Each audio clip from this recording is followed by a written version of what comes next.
Danny Rolling was born on May 26, 1954 in Shreveport, Louisiana. Filled with mental and physical abuse, Rolling's childhood was plagued by his abusive, violent, and controlling father. Oftentimes, Rolling, his younger brother, and his mother would fall victim to this abuse. Rolling was said to have taken the brunt of the abuse brought on by his father, who was a police officer and decorated Korean War veteran. Dr. Harry Kropp, a forensic psychologist who interviewed Danny Rolling, notes that Rolling told him, at times his father was his hero, but at the same time he was, quote, a cold-hearted bastard. Dad had to have control over every aspect of our life, every thought, we weren't allowed to have an individuality in the Rolling home. Based on witness testimony and forensic psychological analysis conducted by Dr. Harry Kropp, Rolling did in fact suffer physical and mental abuse as a child almost on a daily basis. Rolling explains that this abuse left him fearful of his father, who he described as unpredictable. I'd argue that one of Rolling's biggest turning points in life happened after he found a puppy while his father was away at work.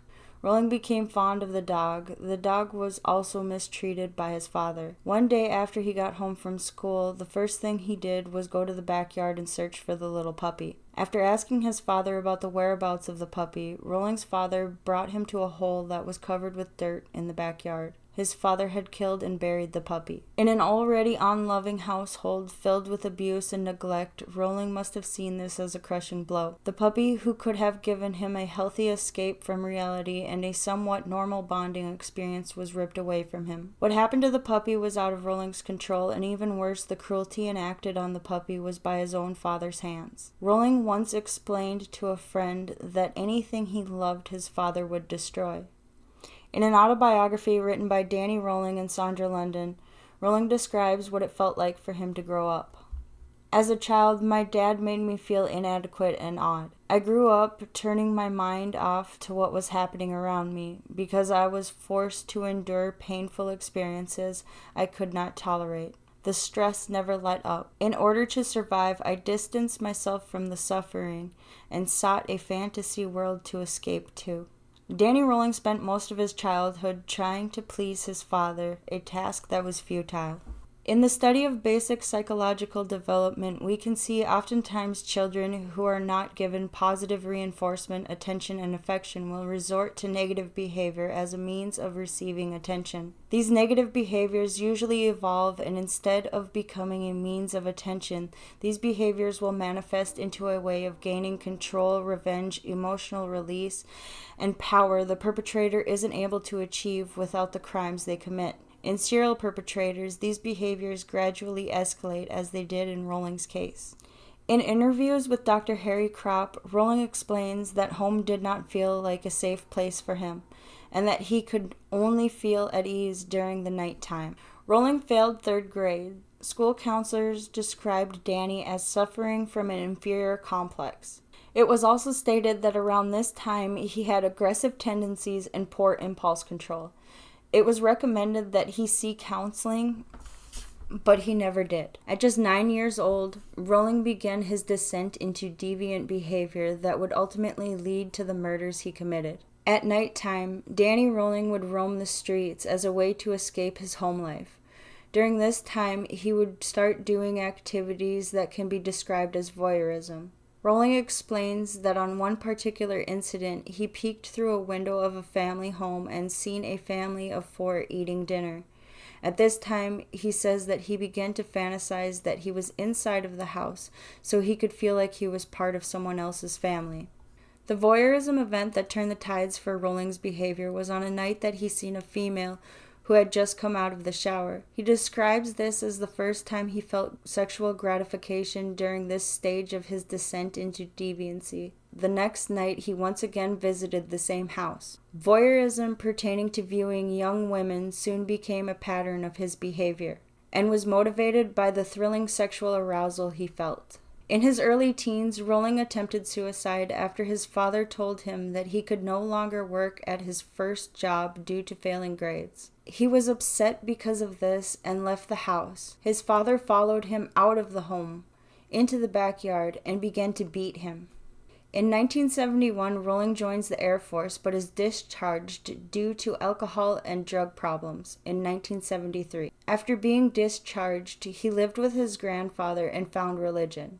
While attending the Pensacola church, he was baptized and met a woman named Omather Halko. In 1974, after only knowing each other for 4 months, Rolling marries Omather Halko. His daughter was born within a year. In 1976, Rolling was caught looking into people's windows soon after he stopped working. In 1977, Rolling threatened to take Omather and her ex-boyfriend's life after he caught them having an affair. He turned the gun on himself and threatened to shoot himself. 6 months later, he was divorced. His marriage only lasted 3 years. This had a negative impact on him. In 1977, at the age of 23, Rolling committed his first act of SA. The victim was a woman who resembled his ex-wife in an autobiography Rolling writes. On the night after being served his papers, Rolling broke into the home of a brunette college student, the same victim profile he would target during his future homicides, and sexually assaulted her, taking out all my frustrations and pain on her, while visions of Omatha ran through his head. Following his divorce in 1977, Rolling was living at home with his father and mother, which he found unbearable, so he left home and became a wanderer. At this time in his life, he found it difficult to find and keep a job. Between 1978 and 1979, Danny committed a series of armed robberies. He said that he wished he would be shot and killed during the commission of these crimes. In 1979, in Montgomery, Alabama, he robbed a Winn-Dixie supermarket. The next year, he robbed another Winn-Dixie in Columbus, Georgia, and was arrested. At this time, he confessed to 2 previous robberies that he had not been caught for. Danny was released in 1984 and returned to Shreveport. In November of the same year, Danny broke into a young woman's room after watching her for several hours. Rolling planned to rape her, but said that after she started crying, he felt bad. He also said that they engaged in consensual sex. He fled town in fear that she would call the police.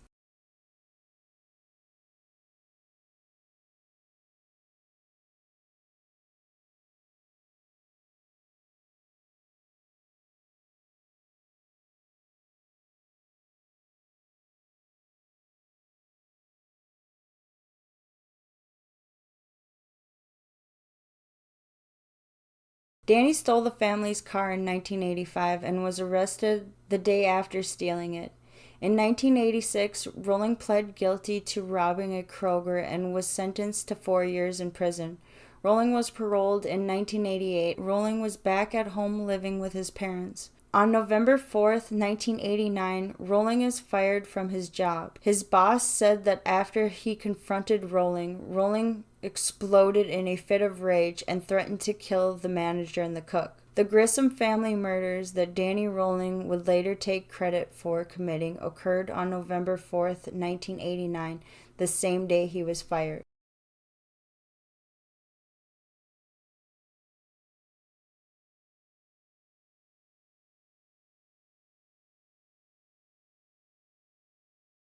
Rolling's mother testified in court about the last time she had contact with him before the Gainesville murders took place. In this testimony, Rolling's mother states, "She was talking to Danny. He put his foot on the bench to tie his shoelace. When his father James walked into the room, he began yelling at him, but this time Danny didn't just take it. Instead, he challenged James to do something about it. James went to the back of the house and returned with his gun. Danny ran out of the back door with his father in pursuit. She then heard 3 shots outside. When her husband returned alone, she thought Danny was dead. When Danny returned to the house, Claudia, his mother, did not see a gun in his hand. The last thing she saw was James holding his gun. She covered her eyes before the gunshots began, and then, without looking, fled to her bedroom. There were 5 shots fired, then silence. She thought that both her husband and son must be dead. When she returned to the kitchen, she found James. He was lying on the floor, still conscious, despite a bullet in his head. She called the police. James survived the shooting, but she did not see Danny again until after his imprisonment in Marion County.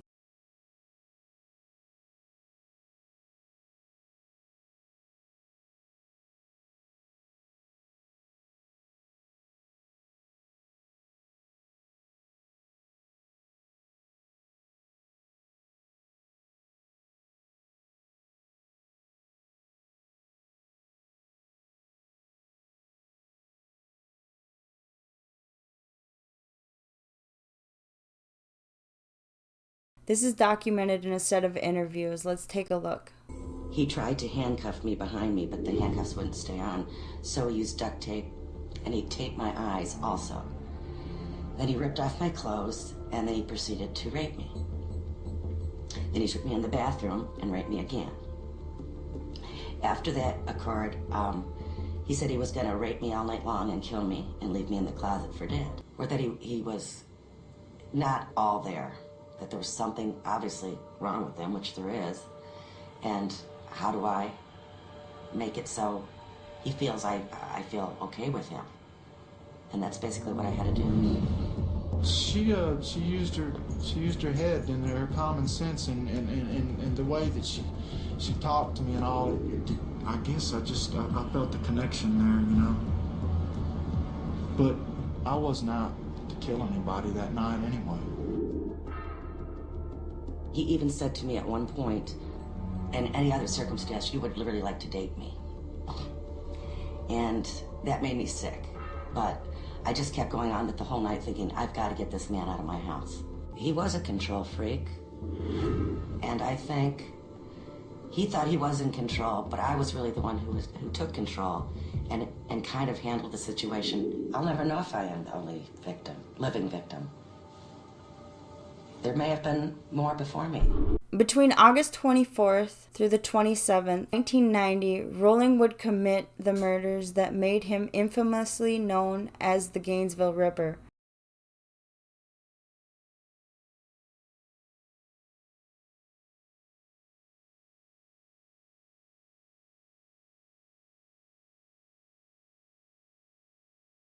By November 1990, when he was first brought to the attention of the police as a possible suspect, he was in prison for a robbery he had committed 40 miles away. As true crime enthusiasts, we often find ourselves wondering if or even believing that people are born to commit crimes. Oftentimes, studies of violent criminal backgrounds show us that this is not the case. Sometimes in violent criminal cases, it seems to be the only explanation. What about Danny Rolling's case? After analyzing Rolling's criminal timeline, it is clear that his timeline is incomplete at best. In fact, the only record of his SA crimes progressing are from his book, The Making of a Serial Killer, and another instance where in an interview one of his victims states that he said he was planning on committing crimes that were progressively worse than SA. Rolling was never charged with any crimes of breaking and entering or SA. He wasn't even linked to the Grissom family murders until he admitted to it in a note shortly before his execution. By the time Rolling murdered the Grissom family, he was already very well seasoned in his knowledge of breaking and entering and committing murder. Rolling used a mask and gloves at every scene and took care to clean up after the murders he committed, even going so far as to clean his victims out after SAing them.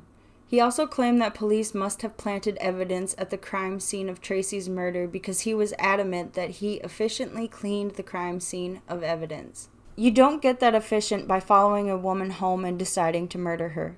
The Grissom family murders were cold and calculated. Police believe that the crime occurred around 6 to 8 p.m. There was no forced entry, no ransacking, no robbery, little indication of a struggle. The crime scene was overall neat and controlled. This is not the sign of a first-time killer. I absolutely believe that Rolling has more unsolved crimes out there, which may be a topic for another video. However, for the sake of this video, I will be working my timeline based off of the analysis of the information I have gathered. I honestly couldn't have done this without this information summary available on the internet via the Department of Psychology, Radford University in Radford, VA. I verified the accuracy of most of the information on the list and was impressed to say the least. All serial killers and criminals follow an escalating pattern. Rolling did not jump from voyeurism to robbing banks, then murder. It just wouldn't make sense. Based on his forensic psychology interviews, in his own words, Rolling's peeping Tom phase started out innocent and progressed when he was sexually aroused by a female he seen while looking through windows. Even his marriage didn't stop his voyeurism and need to watch women in their most private moments. In Rolling's autobiography, he explains, On the night after being served the papers, Rowling broke into the home of a brunette college student, the same victim profile he would later target during his future homicides, and sexually assaulted her, taking out all my frustration and pain on her, while visions of Omatha ran through his head. This is a key turning point in Rowling's criminal career. This also gives us a good sense of where his rage towards women and victim selection came from. The similarities between Rowling and Ted Bundy are fascinating and show the complex differences between two similar criminal minds with completely different childhoods. Can I say for sure that if Rowling had a stable family home, he wouldn't have become a killer? It's absolutely possible. Rowling was diagnosed with antisocial personality disorder and borderline personality disorder. I don't think he was born a psychopath. I think he was made into a sociopath. Unlike Bundy, Rowling was unstable, and his life outside of murdering was chaotic and filled with emotional outbursts. On the same day Rowling was fired from his job, in his own hometown, he killed a family of 3, in an extremely methodical way that wasn't connected to the murder until his death in 2006. I would go as far to assume that just like he did in 1990, Rowling committed murders in one town, then traveled to another town to rob a bank. So he had a means of relocating further away from the town where he had just committed a gruesome murder. The argument could be made that Rowling admitted to his crimes in Gainesville, Florida, so why wouldn't he admit to his crimes in other locations? In his autobiography, he wrote and openly talked about his childhood to his forensic psychologist. He even stated that his motive was to become a, quote, superstar. This, quote, superstar motive would make sense if Rowling only committed the spree killings in Gainesville. This, quote, superstar mentality motive is linked to spree killers, mass shooters, and even suicide bombers. This motive absolutely does not fit with Rowling. So why would he lie about his motive? Why would he plead guilty? Why would he admit to the Grissom murders on the day he was executed? Why would he recant his motive and talk about his past in a more accurate lighting? Why wouldn't he admit to more killings if he did in fact commit more murders, like I so adamantly believe? The answers lie in Rowling's interviews, psychological analysis, and his autobiography. Most of his motives for doing these things are the things he lacked all his life: power and control. If it wasn't for Cindy calling Crime Stoppers, Rowling might not have been even looked at for the Gainesville Ripper incidences. Humphrey, the Gainesville Ripper suspect before Rowling, could have possibly been imprisoned for the murders, and we may never have heard of Danny Rowling. Danny Rowling's struggle for power became apparent even with the first initial police interviews, when he used fellow convict Bobby Lewis as a go-between to talk to police officers. His use of Bobby Lewis to answer police officers' questions seems very immature. It's almost like being mad at your mother, so you give your answers to your brother so he can relay your message for you. It's also quite controlling and surprisingly smart. Think of it this way. If there is a go-between interrupting your conversation, there is also time to pause and think about answers. And if the messenger isn't your suspect, as a police officer, you are not going to be able to use tactics that you would normally use in an interrogation. Rowling was undoubtedly asked about the Grissom family murders. It's arguably a case that he should have been linked to. So if he did in fact have a, quote, superstar motive, why wouldn't he want to admit to another crime? Well, imagine you are Rowling and you admittedly got joy out of messing with the police officers. This was his admitted motive for posing Christina Hoyt's head. He took such care in cleaning up after his crime scenes. This is not a man with a superstar motive. This is a man who wants power, control, revenge. This is a sexual sadist who found an extra sense of pleasure and retribution from messing with the police officers. Remember, Rowling's father was a police officer. Rowling's crimes were coordinated specifically for what he wanted. So what did he want? Well, Rowling's true motive was undeniably the motive he gives Dr. Kropp. Danny Rowling, quote, "There was a need for revenge for all the things that had gone wrong in my life." Who was he getting revenge on? His MO was to break into young brunette females' homes so he could satiate his need for sexual and emotional release. The revenge he felt like he was getting on his ex-wife was the feeling he had while committing the actual acts that took place during the conduction of his crime. His signature was the mutilation and posing of his victims, and the staging of the crime scene. I believe that this was mainly done to get revenge on his father. The police officers investigating the crimes Rowling committed were a conduit for his father, just as the brunette females were a conduit for his ex-wife. I can't say for certain, but I believe that the robberies he committed were a means of escaping the area and feeding himself. Remember, this is a man who was a drifter. He didn't hold jobs very long. He either committed a robbery and moved on to the next town, or committed a robbery, got caught, and ended up in prison. I believe Rowling's true pattern of criminal behavior was most likely he would commit a assault or a murder in one town and then travel to a close-by town to commit a robbery. He would then leave that town and travel a further distance to his new location and repeat the acts again. Admitting to the Grissom family murders was Rowling's last act of power and control. Even on his deathbed, he needed this. He needed the police and his father to know that they were unable to link him to the murders that took place in his hometown. He needed the police to know that there are most likely more crimes out there that he wasn't connected to. He also needed to know that at the time of his death, his story and criminal investigation wouldn't be over. I think Rowling believed that the whole world would be beside themselves, wondering how the police investigators couldn't link him to the crime he obviously was a great suspect for committing. Rowling was never going to admit to all of his crimes.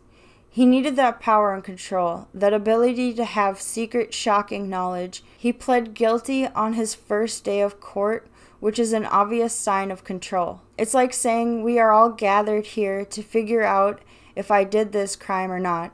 Well, let me just stop all this hard work and preparation here by saying I did in fact do this. He never wanted to help the police. In fact, his goal was the exact opposite. He wanted future researchers to look into the case and uncover more of his crimes. He wanted researchers like me to think, wow, the police really did drop the ball on this one.